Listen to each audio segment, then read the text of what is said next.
Bismillahirrahmanirrahim. Assalamualaikum warahmatullahi wabarakatuh.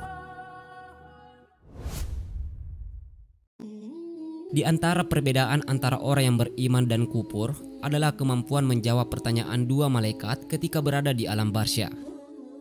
Abu Bakar Ahmad bin Al-Husain bin Ali dalam kitabnya menjelaskan kemudahan bagi orang yang beriman saat menjawab semua pertanyaan yang diajukan dua malaikat Munkar dan Nakir.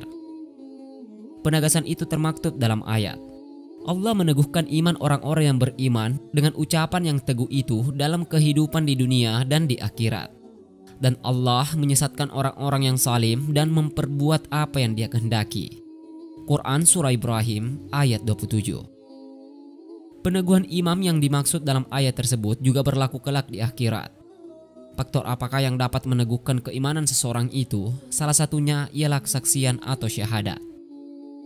Menurut hadis riwayat Al-Barah bin Azib, Rasulullah Shallallahu Alaihi Wasallam pernah menyatakan bahwa seorang mukmin adalah mereka yang ketika berada dalam kuburan mampu bersaksi bahwa tiada Tuhan selain Allah dan berikrar sebagai pengikut Muhammad Shallallahu Alaihi Wasallam.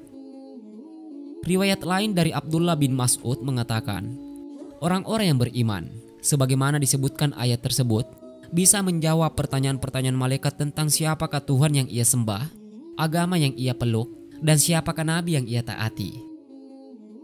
Soal-soal itu pun dengan mudah dijawab.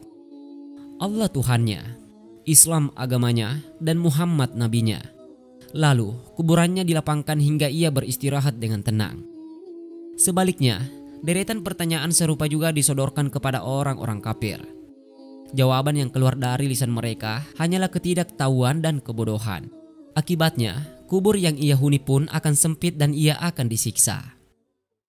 Terkait fakta ini, Abdullah bin Mas'ud membaca ayat, dan barang siapa berpaling dari peringatanku, maka sesungguhnya baginya penghidupan yang sempit, dan kami akan menghimpunkannya pada hari kiamat dalam keadaan buta. Quran Surat Taha ayat 124. Baik pertanyaan, siksa, maupun nikmat kubur pasti akan terjadi. Ketika jasad telah dikubur, lalu saudara, kerabat, dan para kolega beranjak pergi meninggalkan makamnya, maka orang mukmin ataupun kafir akan mendapat disodori pertanyaan-pertanyaan itu. Hukum Allah berlaku di sana. Seperti dalil-dalil sebelumnya, umat yang beriman menjawabnya dengan enteng.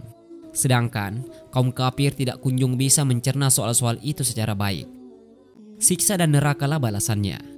Hal ini sebagaimana tergambar dalam riwayat Anas bin Malik.